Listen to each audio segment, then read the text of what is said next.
ਬਿਸਮਿਲ੍ਲਾਹਿਰਰਹਿਮਾनिर्रहीम अस्सलाम वालेकुम मेरे सारे काश्तकार भाइयों ਨੂੰ ਮੇਰੇ ਸਾਰੇ ਦੋਸਤਾਂ ਨੂੰ ਤੇ ਅੱਜ ਆਪਾਂ ਮੌਜੂਦਾ ਕਪਾਹ ਦੀ ਫਸਲ ਦੇ ਵਿੱਚ ਤੇ ਅੱਜ ਕਪਾਹ ਦੀ ਫਸਲ ਦੇ ਜ਼ਿੰਕ ਦੇ ਹਵਾਲੇ ਨਾਲ ਗੱਲ ਕਰਾਂਗੇ ਕਿ ਆਇਆ ਆਪਣੇ ਪੌਦਿਆਂ ਦੇ ਵਿੱਚ ਜ਼ਿੰਕ ਦੀ ਕਮੀ ਹੈ ਜਾਂ ਨਹੀਂ, ਉਸ ਨੂੰ ਆਪਾਂ ਕਿਸ ਤਰ੍ਹਾਂ ਪਹਿਚਾਨ ਸਕਦੇ ਹਾਂ ਕਿ ਆਇਆ ਆਪਣੇ ਪੌਦਿਆਂ ਤੇ ਉਹ ਅਲਾਮਤ ਹੈ ਜਾਂ ਨਹੀਂ। ਉਹਨਾਂ ਅਲਾਮਤ ਨੂੰ ਵੇਖਦੇ ਹੋਏ ਆਪਾਂ ਕਿ ਆਇਆ ਆਪਾਂ ਆਪਣੀ ਫਸਲ ਨੂੰ ਜ਼ਿੰਕ ਦੇਣਾ ਜਾਂ ਨਹੀਂ। ਇਸ ਤੋਂ ਪਹਿਲੇ ਹਰ ਦਫਾ ਮੇਰੀ ਕਾਸ਼ਤਕਾਰਾਂ ਨੂੰ ਇਹੀ ਹਮੇਸ਼ਾ ਮਸ਼ਵਰਾ ਹੁੰਦਾ ਹੈ ਕਿ ਕਿਸੇ भी खाद तो पहले या किसी खुराक देने तो पहले अपनी जमीन का तजिया लाजमी करवा लैन। लेकिन कपाह की इस फसल के आप किस तरह देख सकते हैं कि अपने पौधों के जिंक की कमी है या नहीं, कि अलामत देखते हुए जिंक की कमी पूरा कर सकते हैं।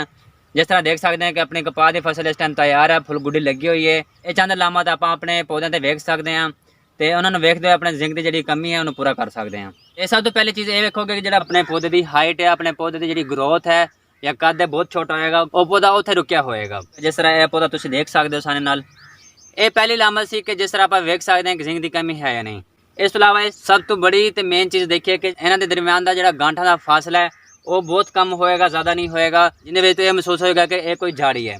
उस तो बाद ये चीज़ वेखेंगे जो पत्ते का साइज़ होएगा बहुत छोटा होएगा। जिस तरह तुम देख सकते हो कि पत्ते का साइज़ बहुत ही छोटा है। इस तो इलावा चंद होर लामत ने तुम ये वेख सकते हो कि दरम्यान वाले हिस्से से क्लोरोफिल ना होने की वजह से जो खुराक का अमल है रुक जाता है, क्योंकि जो पत्ते का दरम्यान वाला हिस्सा है वो पीला होना शुरू हो जाता है, क्योंकि जी यदि रगन ने उभरिया हुई ने तो सबज ने।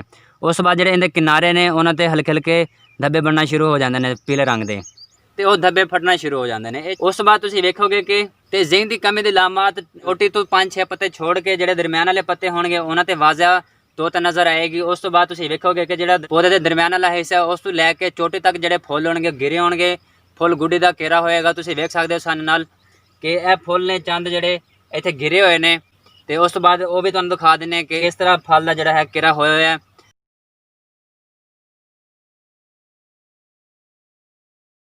उस तो इलावा भी पौधे की ग्रोथ के फल के घेरे की होर भी वजूहात ने। जो असी हद तो ज़्यादा पानी लगा दें उदों भी फल का घेरा हो जाता है, या जो हद तो ज़्यादा पानी लगा दें उस टाइम भी अपना जो जिंक है अपने पौधों को नहीं मिलता, ज़ाया हो जाता है।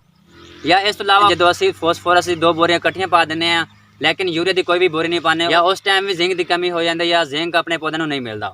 कुछ चीज़ें ऐसी ने कि जो असी गल करते हैं जिंक मैगनीज आयरन, इन्हों की लामत बहुत ही जैसियां होंगे ने, इन्हों का फर्क करना बहुत मुश्किल हो जाता है। लेकिन इन अलामत जाहिर करवाया ने उस अलामत देखते हुए तुम किसानों नाल फर्क कर सकते हो।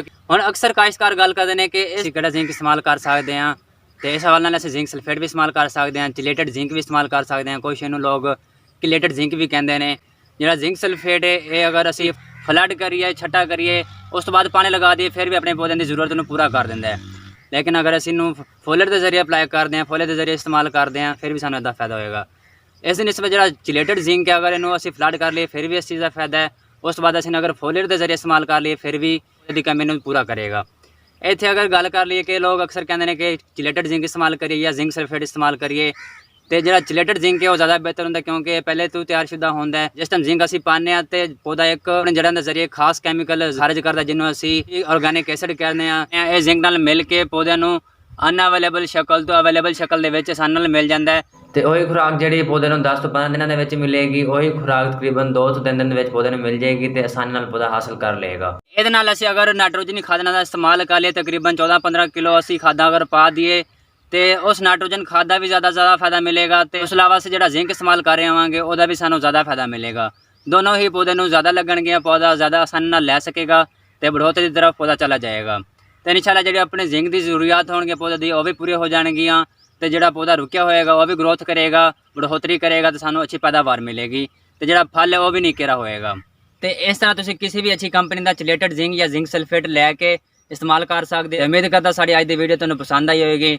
तो अगर पसंद आई तो लाइक भी कर दो, शेयर भी कर दो, तो साडे चैनल एग्रीकल्चर एवोल्यूशन भी सबसक्राइब कर दो, ताकि साडी हौसला अफजाई होंदी रहे, तो आने वाली वीडियो तुहाडे तक मसूल होंदी रहन। तो इस नाल सानूं इजाजत दिओ। अल्लाह हाफिज़।